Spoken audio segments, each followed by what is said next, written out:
이슈 플러스 시간입니다. 양지민 변호사와 함께합니다. 안녕하세요. 안녕하세요.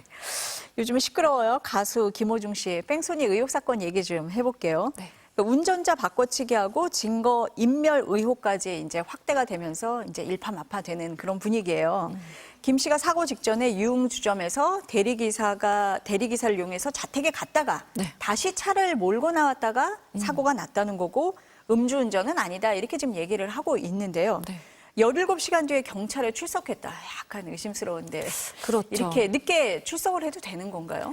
일단은 이렇게 늦게 출석을 하게 되면 많은 분들이 이제 의혹을 가지고 있는 그렇죠. 것처럼 만약에 음주운전을 했다고 하더라도 그 당시에 17시간이 지나면 이 혈중 알코올 농도 다 분해돼서 사라졌을 가능성이 있습니다. 그렇기 때문에 실제로 김호중 씨의 경우에도 17시간 지나서 그 다음 날 오후에 이제 경찰에 출석을 해서 당연히 이제 혈중 알코올 농도를 이제 측정을 했거든요. 그런데 이제 나오지 않았습니다. 즉 그때 당시 운전대를 잡았을 때 음주 여부를 판단하는 것은 이미 좀 멀어졌다라고 볼 수가 있겠고요. 아무리 그때 당시에 뭐 술을 마시는 걸 본 사람이 있다라고 이야기를 한들 아니면 본인이 음주 사실을 자백을 한다고 한들 음주 운전으로 입건을 하는 것은 현실적으로 어려운 상황에 놓여 있습니다. 그러니까 본인이 술잔을 입에 갖다만 댔다, 마시진 않았다 이렇게 네. 이제 주장을 하는데 그럼 생각해 보면은 음주를 했다고 했을 때 도망치는 게 더 나은 거 아닌가 이런 생각도 할 것 같은데요. 그렇기 때문에 네. 저 개인적으로도 이제 법을 조금 손질을 해야 된다라는 생각은 가지고 있습니다. 왜냐하면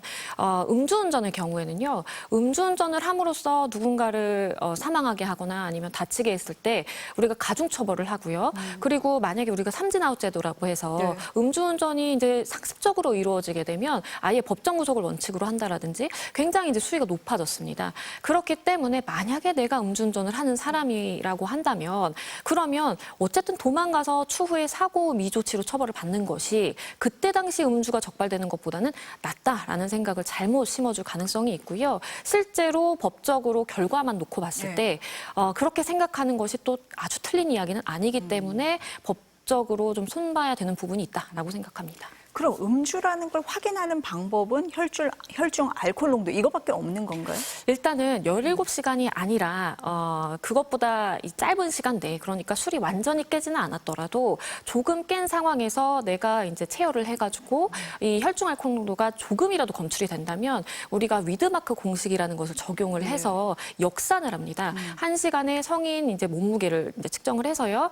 1시간에 어느 정도의 알코올 분해가 되니까 그 운전대를 잡았을 당시 시점으로 거슬러 올라가서 그때는 혈중 어느 알코올 정도 됐을 농도가 거다. 그렇죠. 몇일 예. 것이다. 그렇다라고 하면 그것은 음주 취소 내지는 정지 수준에 해당한다. 이렇게 이제 판별하는 것이 가능한데 이게 체열을 해도 아무것도 나오지 않는다면 17시간 정도면 아무것도 안 나오는 그럴 시간이잖아요. 가능성이 높죠. 그렇기 때문에 사실은 아무리 이제 내가 체열을 했다, 나는 정당하다라고 하더라도 혈중 알코올 농도가 아예 나오지 않는다면 음주운전으로는 입건은 불가능합니다. 불가능하다. 그러면은 아까 여쭤본 대로 뒤늦게 출석한 부분에 대해서도 혐의나 죄를 묻기는 어렵다 이렇게 봐야 돼요. 일단 예. 지금 김호중 씨가 받고 있는 혐의는요.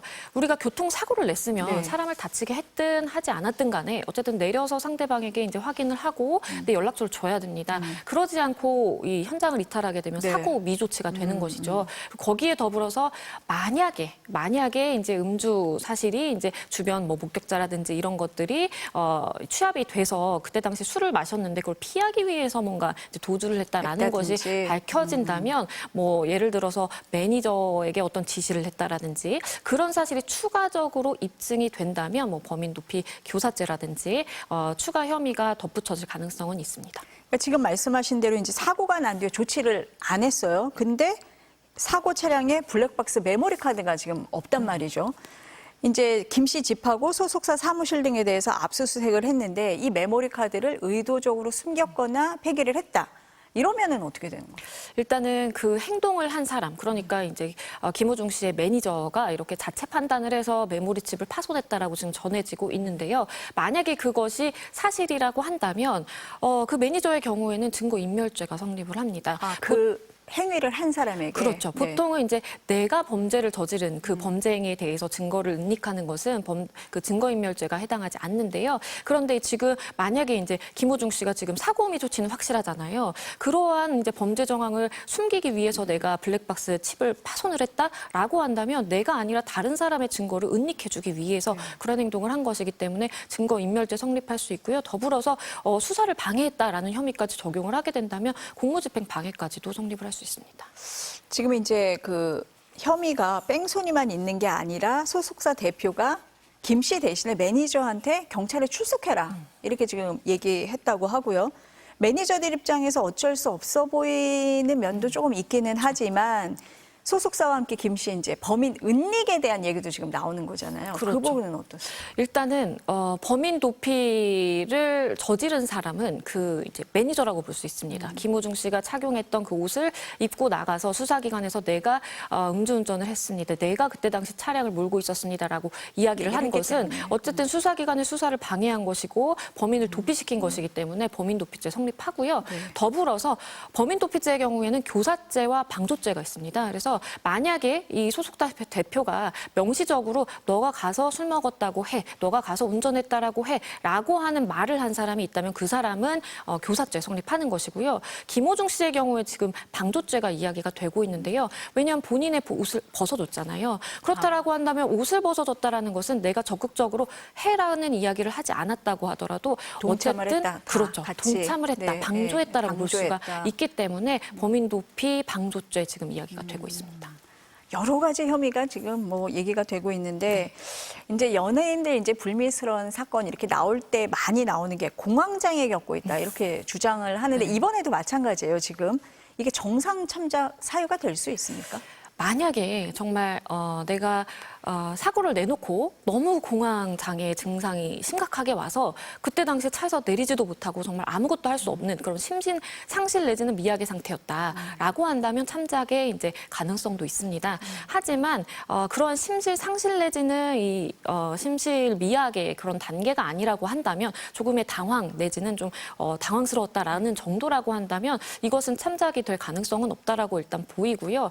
지금 이렇게 사고를 내고 현장을 이탈한 이후에 김호중 씨의 그 움직임이라든지 그런 것들이 CCTV로 다 이제 공개가 되고 있는 상황인데요. 전화를 하고 이런 모습이 좀 맞습니다. 포착이 된 것 같더라고요. 재판부에서 네. 보기에는 그렇게 전화를 하면서 이렇게 주변을 배회한다라든지 걸어다니고 이런 행위들을 본다면 심실 상실의 상태라고 보기는 좀 어렵다라고 보이고요. 심실 상실의 경우에는 내가 이성적인 판단도 아예 안 될 정도로 정말 정신을 잃을 그런 상황 정도가 돼야만 심실 상실의 상태가 있다라고 판단이 됩니다. 그러니까 공황장애라고 주장을 할 때는 어떤 근거 같은 걸 또 이렇게 제출을 할 수도 있는 거잖아요. 그렇죠. 예. 그런데 중요한 것은 범죄 행위를 했을 그 당시에 당시에 그렇죠. 평상시가 그렇죠. 왜냐하면 김호중 씨가 뭐 아직까지는 모르겠지만 만약에 이제 평소에 공황 증세가 있어서 뭐 정신과라든지 이렇게 병원 처방약을 복용을 했을 가능성은 있습니다. 하지만 그렇다라고 하더라도 이 범죄 행위 그러니까 그러한 운전을 하고 어쨌든 그 행위 당시에 정신이 멀쩡했고 이성이 판단이 가능한 그런 상태였다면 심실 상실의 상태라고 보기는 좀 어렵습니다. 네. 근데 이제 소속자 측에서는 아직 혐의가 인정이 안 되지 않았냐. 그래서 우리는 예정된 공연 하겠다. 뭐 이런 방침을 얘기를 하고 있어요. 그리고 팬들도 김호중 씨를 지금 옹호하고 있는 상태인데 반대하는 그런 여론도 많이 있습니다. 만약에 공연이 취소가 되면 이제 파장이 클 텐데요. 그렇죠. 이로 인한 뭐 법적인 그런 책임 같은 것도 나올 것 같아요. 일단은 지금 굉장히 비난이 많음에도 불구하고 이러한 큰 공연을 강행하겠다라고 하는 이유는요. 바로 위약금 문제가 걸려있기 위약금. 때문입니다. 네, 지금 네. 이 공연의 경우에는요. 매출이 뭐 몇십억에서 몇백억까지도 이제 될 수도 있다라고 지금 이야기가 되고 있고요. 일반적으로 이렇게 큰 공연을 주최하는 그 상황에서는 만약에 어떠한 아티스트에 대한 귀책 사유로 인해서 공연을 불참하게 됐다라고 한다면 매출의 몇 퍼센트, 그 몇 퍼센트라는 것은 만약에 위약 벌의 성격까지 이제 정한다라고 한다면 사실은 100%가 넘어갈 가능성도 있거든요. 그렇기 때문에 아마도 조금의 비난을 감수하더라도 공연을 감행하는 것이 그래도 회사 측에는 조금 이익일 수 있겠다라는 전략적인 판단을 했을 가능성도 있습니다. 여론이 만만치 않을 것 같기는 한데. 그렇습니다. 네. 다른 얘기 한번 넘어가 볼게요. 쿠팡 얘기 좀 해보겠습니다. 그 대기업 집단으로 2021년에 이미 지정이 됐는데요. 그 쿠팡을 실질적으로 지배하고 있는 김범석 의장은 대기업 총수가 아니란 말이에요. 이것 때문에 이제 봐주기 아니냐, 특혜 아니냐, 뭐 이런 얘기가 많이 나오는데 이거 어떻게 좀 볼 수 있을까요? 지금 나오고 있는 이야기는 이 기업 집단 지정 제도의 이제 일환인데요. 매년 이제 공정위가 발표를 합니다. 일정 자산 이상의 기업 집단에 대해서 특히 이제 대기업 집단에 대해서 이제 발표를 하고요. 거기서 동일인 지정을 하게 됩니다. 보통은 동일인이라는 것이 그 대기업의 이제 총수를 이야기를 하게 되는데요. 일단은 대기업 총수이니만큼 그 사람을 둘러싸서 친인척들에 대해서 자금 관계를 우리가 조금 더 꼼꼼하게 살펴보겠다라는 이제 취지인 것입니다. 그런데 언급을 해주신 것처럼 쿠팡의 경우에는 2021년도에 이미 자산 5조가 넘어가서 대기업 집단으로 편입은 됐습니다. 그렇죠. 그런데 동일인 지정이 이 김범석 의장이 아니라 주식회사 쿠팡이 이제 법인이 지정이 그렇죠. 된 겁니다. 네. 만약에 이게 법인이 지정이 되면요, 권리라든지 의무라든지 어떤 규제에서 굉장히 완화가 되거든요. 그렇기 때문에 이런 이 동일인 지정에 있어서 4년 연속으로 이렇게 법인이 지정이 되는 것은 굉장히 좀 이례적이고 오히려 좀 형평성에 어긋난다라는 지적이 왜 지정을 했다고 공정위에서는? 일단 얘기를- 공정위의 이야기는 네. 그렇습니다. 이 김범석 의장이요, 일단 한국 국적이 국적이 아니고요. 아니다. 그리고 쿠팡의 경우에도 모회사 쿠팡 INC가 있는데 INC가 우리나라가 아니라 미국의 이제 현지 법인이거든요. 그렇기 때문에 그러한 두 가지 사안을 들어서 이제 첫 해에는 동일인 지정에서 예외를 인정을 해줬는데 이번에 더 논란이 되는 것은 아예 독점규제법의 시행령까지 개정을 해서 예외 조항을 만들어줬거든요. 아예 조항까지 만들어서 맞습니다. 해줬다. 그래서 예. 이번에 이제 독점규제법을 손본다고 했을 때 그렇게 손봄으로써 쿠팡을 어쨌든 동일인 지정의 예외에서 빼려는 것 아니냐라는 시각도 있었는데요. 오히려 쿠팡이 예외에 편입될 수 있도록 그 내용을 담아서 시행령을 개정을 했기 때문에 사실은 더 논란이 큰 상황입니다. 그 아까 용어는 어려웠지만 동일인 제도에서 벗어남으로써 김범석 의장은 좀 혜택을 보는 측면이 있는 거잖아요. 그렇죠. 왜냐하면요, 이게 개인으로 이제 동일인 지정이 되게 된다면 나를 비롯해서 사촌 이내의 친족이라든지 삼촌 이내의 인척이 만약에 계열사의 어떤 지분을 가지고 있다면 그 계열사 간의 자금 관계 그리고 그 친인척들의 이제 자금 관계라든지 주식 처분이라든지 취득 관계를 다 공시를 해야 됩니다. 근데 만약에 개인이 아니라 법인으로 된다면요, 법인 계열사 간의 자금만 소명하면 되고요. 개인이 어떤 거래를 하든 친인척은 뭐 본인 주식 거래 상황에 대해서 소명할 의무가 사라지는 없다. 거예요. 그렇기 때문에 친인척 간의 일감 몰아주기라든지 이런 것들을 사실상 이 공정위 차원이라든지 수사기관에서 아무 스크리닝을 할 수 있는 그런 방법이 없다. 그렇기 때문에 문제가 됩니다. 그러니까 대기업 집단을 지정하는 이유가 그런 부분을 조금 투명하게 보자는 건데 그 부분에서 쿠팡은 좀 빠져나갈 우려가 있다 이렇게 보시는 맞습니다. 거네요. 말씀하신 것처럼 이제 국적이 한국이 아니기 때문에 그렇다는 것 때문에 그럼 오히려 국내 기업에 대한 역차별 아니냐 이런 얘기도 나올 수 있을 것 같아요. 그런 얘기가 당연히 나옵니다. 왜냐하면 올해 발표된 그 대기업 집단 지정의 경우에도요. 삼성이라든지 현대차라든지 우리가 아는 그런 대기업이 88곳이 다 지정이 됐고요. 우리가 생각하면 딱 떠오르는 그 대기업 총수들이 다 동일인으로 지정이 됐습니다. 근데 유일하게 쿠팡과 두나무 두 곳만 이 동일한 그 근거를 들어서 이 예외로 빠져나갔기 때문에 이것은 우리나라에서 기업을 운영하는 우리 국적의 사람, 우리 국적의 기업에 대해서 오히려 역차별이다. 좀 손봐야 된다라는 이야기가 자연스럽게 나옵니다. 네. 법조계에 계시니까요. 최근에 전격 단행된 검찰 인사 얘기 좀 여쭤볼게요. 그러니까 정부에서는 검찰 인사가 총선 전부터 이미 예고가 돼 있었던 거다. 근데 이원석 검찰총장이 김건희 여사 수사 발표를 깜짝 발표를 한 거다. 지금 이렇게 얘기를 하면서 얘기를 하고 있는데 뒤집어서 생각을 해보면 이원석 검찰총장이 왜 깜짝 발표를 했을까? 라는 이런 의구심이 들거든요. 네. 그 법조계에서는 어떻게 좀 보시나요? 일단은 이원석 총장의 입장에서는 김건희 여사 관련된 수사에 대한 차질이 빚어질 수 있다라는 우려가 가장 컸다라고 보입니다. 왜냐하면 본인이 어쨌든 수사기관의 이제 가장 윗선에서 수사를 지휘해야 되는 입장으로서 김건희 여사에 대한 수사를 엄정하게 원칙에 따라서 하겠다라는 입장도 발표를 했었고 그것에 따라서 이제 진행이 됐다라고 이제 생각을 되어가고 있다라고 생각을 했을 텐데. 했는데 하지만 본인의 임기도 얼마 안 남은 상황에서 이렇게 검찰 인상이 얘기를 단행이 했다. 돼버리면 사실상 이제 손발이 묶이게 되는 네. 그런 이제 현상밖에 되지 않거든요. 그렇기 때문에 아무래도 이 김건희 여사의 수사 책임자로서 이러한 수사 차질이 가장 우려스러웠을 것이고 그렇기 때문에 이제 입장도 이야기한 것이 아닌가라는 생각이 듭니다. 그러면은 신임 지검장은 어떻게 얘기했는지 한번 들어보실까요? 네.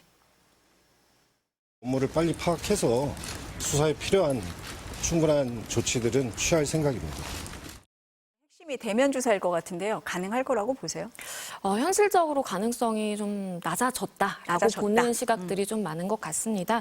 왜냐하면 송경호 전 지검장이 이제 바로 전 지검장이잖아요. 근데 김건희 여사에 대해서도 우리가 원칙적으로 대면 수사해야 된다라는 입장을 지속적으로 이제 밝혀왔었고 그런 상황에서 사실은 좀 인사가 단행된 부분이 있기 때문에 아마도 대면 조사까지는 이제 무리일 것이고 뭔가 이제 사실 확인서라든지 아니면 진술서라든지 이런 것을 이제 서면 형태로 받는 것으로 아마도 이제 이루어지지 않을까라고 보는 시각이 법조계 많은 시각인 것 같습니다. 네, 수사가 어떻게 전개되는지 좀 지켜봐야 될 것 같습니다. 말씀 감사합니다. 감사합니다.